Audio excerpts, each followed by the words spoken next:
کتب حدیث میں جو روایات مروی ہیں وہ یہ ہے کہ جو شخص دجالی فتنے سے محفوظ رہنا چاہے وہ سورہ کہف کی ابتدائی اور آخری آیات کی تلاوت کرے. بعض روایات میں تو صراحت ہے ابتدائی اور آخری، بعض میں مطلقاً فرمایا گیا کہ 10 آیات سورہ کہف کی انسان کو دجال کے فتنے سے محفوظ رکھ سکتے ہیں. اس اعتبار سے جو تعلق ہے ان آیات کا دجالی فتنے کے ساتھ وہ گویا کہ احادیث صحیحہ سے ثابت ہے. نمبر 2 بات جو اب میں عرض کرنا چاہتا ہوں وہ یہ ہے کہ احادیث نبویہ ہی سے دجالی فتنے کے بارے میں جو باتیں ہمیں معلوم ہوتی ہیں وہ کیا ہے. دجال کے کیا اوصاف ہوں گے، کیا خصائص ہوں گے، دجالی فتنے کے کیا مظاہر ہوں گے، کیا آثار ہوں گے، کیا اثرات ہوں گے. اس کی وضاحت میں پہلے تو ایک بات نوٹ کر لیجئے. ایک ہے دجالی فتنہ، ایک ہے ایک شخص معین المسیح الدجال. ان دونوں میں فرق ہے. معلوم ایسا ہوتا ہے کہ ایک تو شخص ہوگا جس کا ظہور ہوگا، وہ شخص معین ہوگا، اور اگر احادیث کا تتبع کیا جائے تو معلوم ہوتا ہے کہ وہ یہود کا کوئی بہت بڑا لیڈر ہوگا. اور آخری زمانے میں قریب قیامت کا جو زمانہ ہے، قرب قیامت کا،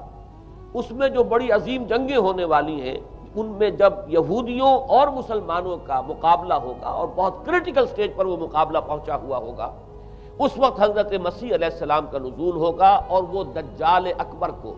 یا المسیح الدجال جسے کہا گیا ہے اس کو وہ قتل کرے. تو المسیح الدجال یہ تو ایک شخص معین ہے.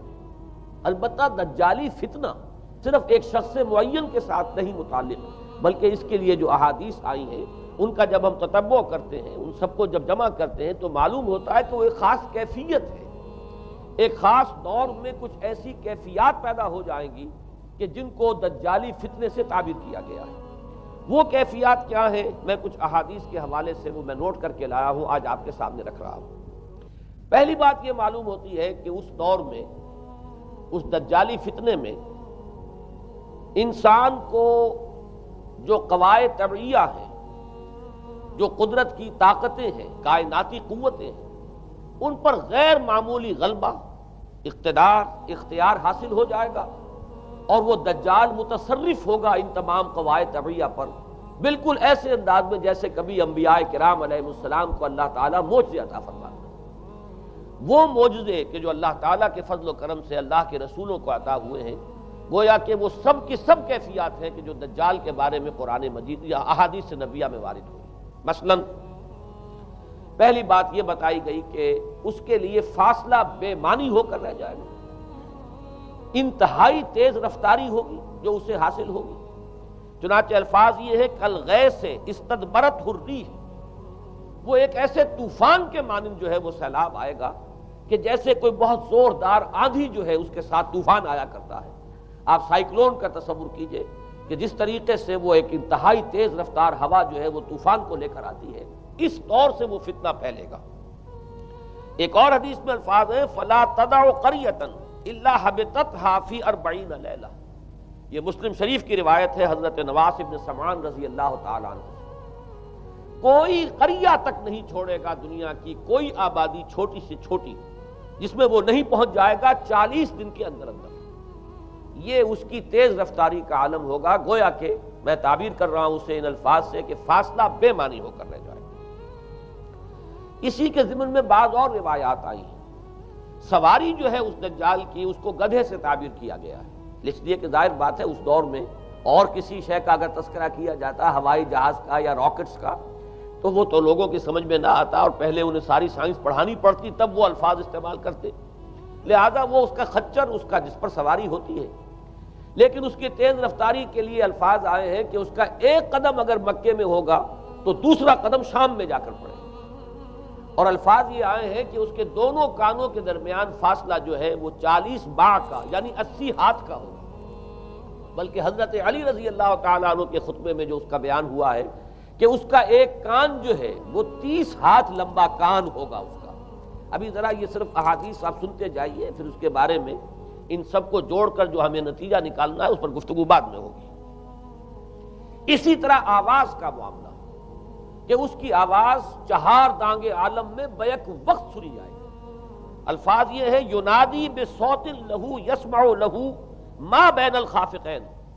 وہ ایک ایسی آواز کے ساتھ پکارے گا کہ جسے مشرق و مغرب کے مابین رہنے والا ہر شخص سنے گا۔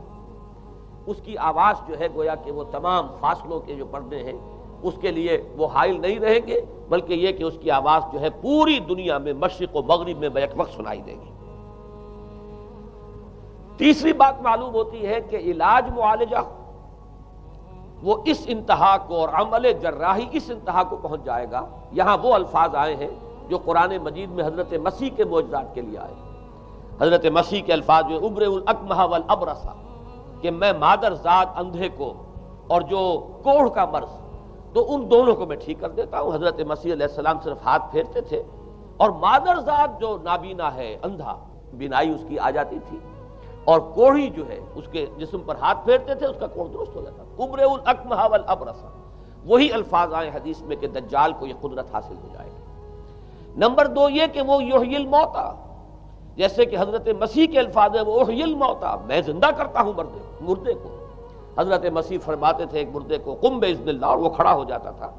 بالکل اسی طریقے سے دجال کو بھی قدرت حاصل ہو جائے گی کہ وہ مردوں کو زندہ کرے گا۔ مزید وضاحت ایک حدیث میں یہ ہے کہ وہ ایک شخص کو آری کے ساتھ بیچ میں سے چیرے گا، 2 ٹکڑے کر دے گا، پھر سیدھے گا اور زندہ کر دے گا۔ معلوم یہ ہوا کہ علاج معالجے کا علم اور دوسرے یہ کہ جراحی کا علم جو ہے وہ اپنی ان بلندیوں کو پہنچے گا کہ اس حد تک انسان کی رسائی ہو جائے گی۔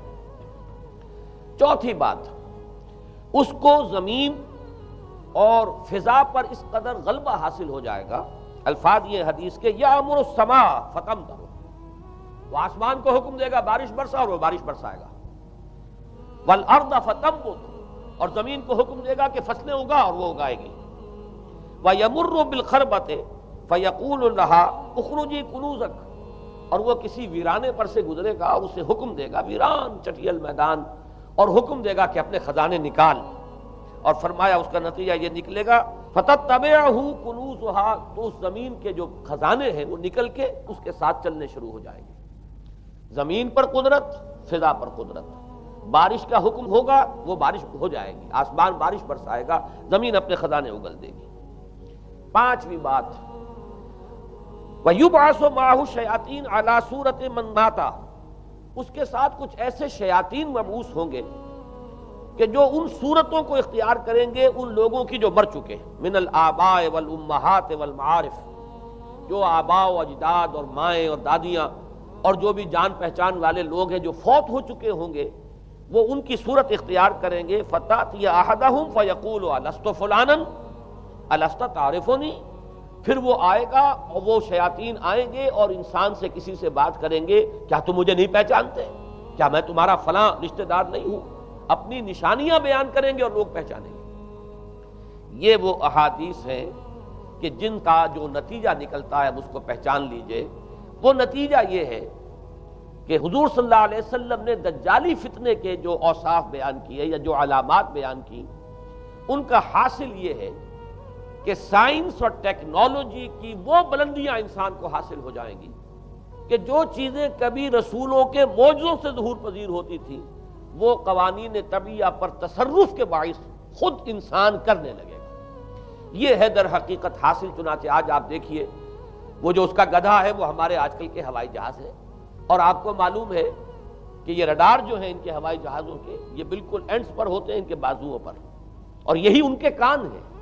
انہی سے انہیں وہ معلومات حاصل ہوتی ہیں۔ خود ان کی لمبائی چوڑائی جو ہے وہ کتنی ہے، اور پھر یہ کہ ان کے درمیان فصل جو ہے وہ 80 ہاتھ کا یا 40 باع کا وہ موجود ہے، اور جہاز کی ایک اڑان اب تو کہیں بات پہنچ گئی کہ آپ کو معلوم ہے کہ پوری دنیا کے گرد بھی ایک جہاز جو ہے وہ چکر لگا لیتا ہے چند گھنٹوں کے اندر۔ لیکن یہ ہے کہ عام جو رفتار ہے اس میں بھی ایک پڑاؤ سے دوسرے پڑاؤ تک، ایک جگہ سے جس کو ہاپ کرنا کہتے ہیں، یہ بھی کم سے کم 500-700 میل کا عام طور پر سفر جو ہے وہ جہاز طے کر رہا ہے۔ اسی طریقے سے ہماری جو سائنس کی، خاص طور پر جو طبی سائنس ہے، اب اس میں جس طریقے سے کہ زندہ رکھا جاتا ہے انسانوں کو، اور وہ ویجیٹیبل چاہے کہا گیا ہے ان کو ہیومن ویجیٹیبلز، لیکن یہ کہ دل کی دھڑکن بھی چلائے جا رہے ہیں، خوراک بھی پہنچا رہے ہیں، آدمی جو ہے وہ زندہ سال ہر سال تک زندہ پڑا رہتا ہے۔ اور یہ کہ سرجری بعض جانوروں پر تو یہ بات ہو چکی ہے کہ کاٹے گئے ہیں اور پھر ان کو سی دیا گیا ہے، جوڑ دیا گیا ہے، یہ تمام جو بھی معجزے ہیں اس وقت سائنس دکھا رہی ہے۔ اسی طرح اگر یہ معجزہ دیکھنا ہو کہ زمین لقدق زمین جہاں کہیں کوئی آثار نہیں تھے کسی ایک پتے تک کے اگنے کے، اگر وہاں لہلہاتے ہوئے آپ کو چمن دیکھنے ہو تو ویسے سب سے پہلے تو یہ معاملہ ہوا تھا اسرائیل نے جو کر کے دکھایا تھا، لیکن اب تو آپ ابو ظبی چلے جائیے، سعودی عرب میں چلے جائیے۔ سعودی عرب کے اندر حال یہ ہے کہ آپ اگر ہوائی جہاز سے سفر کریں ریاض سے جدہ تک تو آپ کو جگہ جگہ بڑے سرکولر پیچز نظر آئیں گے جہاز سے، نہایت گرین، اور اس کے اندر جو ہے آرٹیفیشل اریگیشن کے ذریعے سے اور بہت عمدہ وہاں کاشت ہو رہی ہے، اور بہت خوبصورت فارمز جو ہیں وہ تمام کے تمام سرکولر پیچز، اس لیے کہ جو اریگیشن ہوتی ہے وہ ان ویلز کے ذریعے سے ہوتی ہے کہ جو ایک سرکل میں چلتے ہیں اور پانی کی وہ آرٹیفیشل بارش جو ہے وہ ہوتی رہتی ہے۔ باقی یہ کہ فضا سے آرٹیفیشل رین، یہ تو بہت ہی سادہ سی بات ہے کہ فضا کے اندر ایٹماسفیرک کنڈیشنز کو ذرا تبدیل کیا جائے تو بارش آ جاتی ہے۔ اور باقی رہ گیا آواز کا یہاں سے وہاں جانا، وہ تو آواز ہی نہیں، اب تو آپ صورتیں دیکھ رہے ہیں۔ آپ کو نیو یارک میں بیٹھا ہوا خطاب کرے، آپ پوری دنیا کے اندر جہاں چاہیں وہ آل ورلڈ اینٹینا آپ کے پاس صرف ہونا چاہیے، باقی یہ کہ آپ دنیا کے کسی بھی گوشے میں بیٹھے ہوئے کسی شخص کا خطاب جو وہ سن سکتے ہیں۔ تو معلوم یہ ہوا کہ در حقیقت یہ جو دجالی فتنہ ہے، یہ جس کے اوصاف جو بیان کیے گئے، ابھی میں اس کو لفظ فتنہ سے تعبیر نہیں کر رہا، اسے جس چیز نے فتنہ بنایا وہ ابھی میں آپ سے عرض کروں گا، لیکن یہ جتنے اوصاف حدیث میں آئے ہیں، جتنی صفات بیان ہوئی ہیں، جو کوائف وہاں سامنے آ رہے ہیں، ان سب کا حاصل تو ایک لفظ میں یہ ہے کہ سائنٹیفک ڈیولپمنٹ اور ٹیکنالوجیکل ڈیولپمنٹ وہ اس درجے کی ہو جائے گی کہ قواعد طبیعیہ پر،